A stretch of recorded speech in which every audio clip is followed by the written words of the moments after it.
Hello, welcome to this video. এই ভিডিওতে আমরা শিখব হেক্সাডেসিমাল সংখ্যাকে অক্টাল সংখ্যায় রূপান্তর করা। তো হেক্সাডেসিমাল সংখ্যা এখানে একটি লেখা আছে যার বেস বা ভিত্তি হলো 16 আর রূপান্তর করতে হবে অক্টাল সংখ্যা পদ্ধতিতে যার বেস বা ভিত্তি হচ্ছে 8।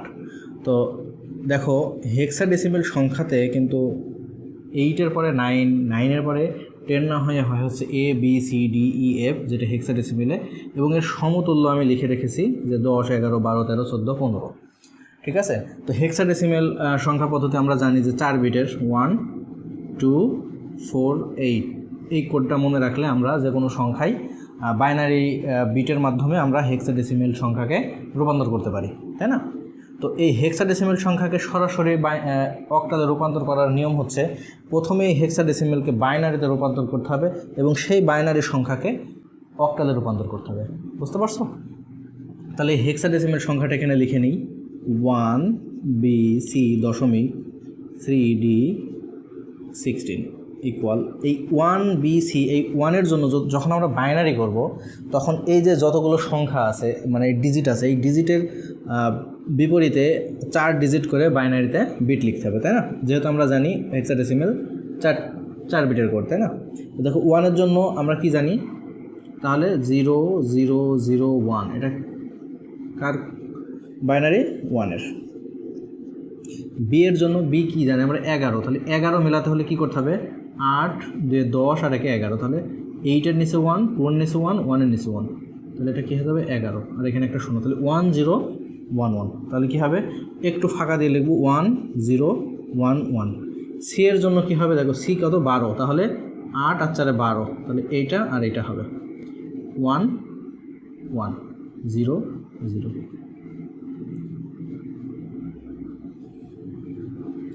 দেখো সবাই বুঝতে পারছো কিনা? তাহলে এখানে কী হবে?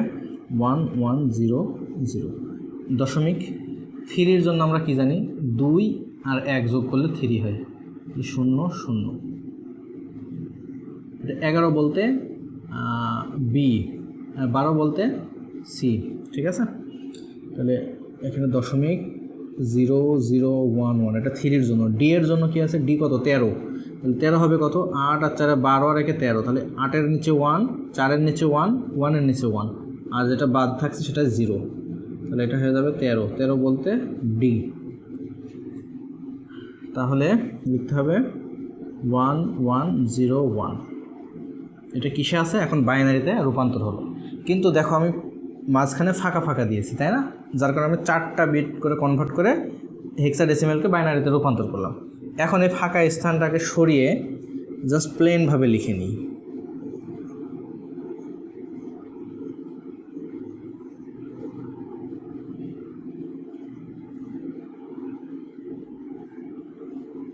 লিখলাম। এখন এটাকে আমরা কি করব? অক্টালে রূপান্তর করব।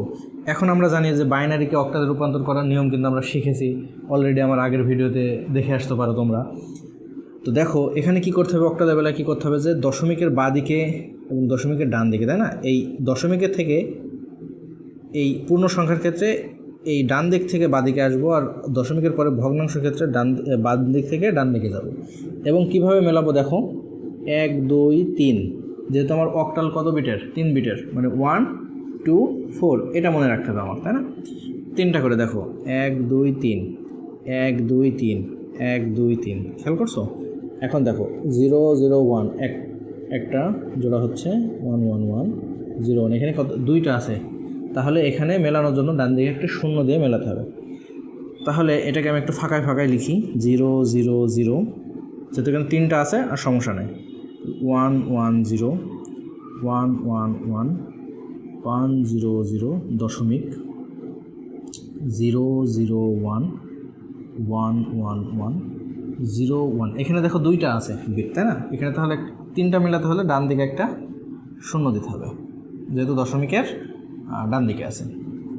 এই তো এখন দেখো আমার পরিবর্তন করতে হবে অক্টালে, নিয়ে যেতে হবে অক্টালে।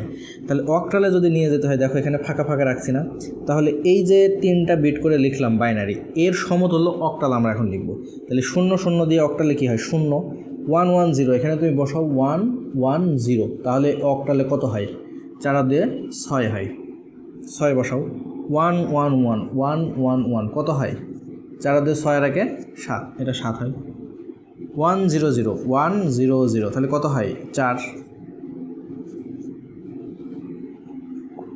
0 0 1 দেখো 0 0 1 তাহলে 1-এ আছে, তাহলে শুধুমাত্র 1 হবে।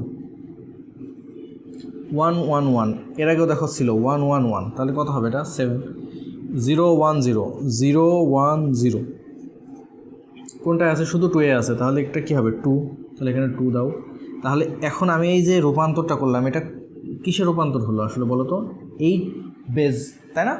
তাহলে এটাই আমার হয়ে গেল অক্টাল সংখ্যা পদ্ধতি। যেহেতু সামনে 0 আছে, তাহলে 0টা বাদ দিয়ে যদি আমি লিখি 6 7 4.1 7 2 8, তাহলে দেখো আমার এখানে যে সংখ্যা আমি লিখেছিলাম হেক্সাডেসিমেলে, সেই সংখ্যা পদ্ধতিকে রূপান্তর করে নিয়ে আসলাম কিসে?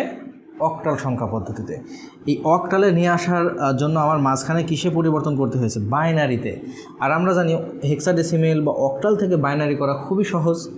অক্টালের সময় আমরা 3 বিট 3 বিট করে নিই, আর হেক্সাডেসিমেলের সময় কয় বিট করে নিই? 4 বিট 4 বিট করে নিই। এবং এই যে বাইনারি থেকে আবার অক্টালের সময় কি করছি? আমরা 3 বিট 3 বিট করে অক্টালে নিয়েছি। তো এই অক্টাল, হেক্সাডেসিমেল, অক্টাল, যে এদের ভিতরে যে আভ্যন্তরীণ চেঞ্জ এবং এই যে আমরা রূপান্তরগুলো শিখলাম, তো আমরা যে প্লে লিস্টটা সাজিয়েছিলাম, তো এই প্লে লিস্টে কিন্তু তোমরা সব ধরনের রূপান্তর পেয়ে যাবা, যে একটি সংখ্যা পদ্ধতি থেকে আরেকটি সংখ্যা পদ্ধতিতে কিভাবে রূপান্তর করা যায়। আশা করি তোমরা যদি আমার এই প্লে লিস্টটা ভালোভাবে বেসিক বোঝার ক্ষেত্রে করো এবং পাশাপাশি খাতায় এগুলো করো, তো পাশাপাশি তোমরা বোর্ড পরীক্ষায় দেখো যে কোন কোন প্রশ্নগুলো বা কোন কোন সংখ্যা পদ্ধতি থেকে কোন সংখ্যা পদ্ধতিতে রূপান্তর এসেছে। বিশেষ করে এমসিকিউ, ছোটো প্রশ্ন, এগুলোতে সৃজনশীল প্রশ্ন আছে, দেখো। আশা করি তোমরা এগুলোর উত্তর করতে পারবা। আর এছাড়াও যদি তোমাদের কোনো সমস্যা থেকে থাকে অবশ্যই কমেন্টস বক্সে জানাও। আশা করি আমি তোমাদের উত্তর দিতে সমর্থ হব। তো তোমাদের সবাইকে ধন্যবাদ জানিয়ে শেষ করছি। তোমাদেরকে সত্যি ধন্যবাদ যে এই প্লেলিস্টটা তোমরা শেষ করলে। আমি চেষ্টা করব যে সামনে আরও নতুন নতুন প্লেলিস্ট সাজাতে এবং নতুন নতুন ভিডিও নিয়ে আসতে। সবাইকে ধন্যবাদ।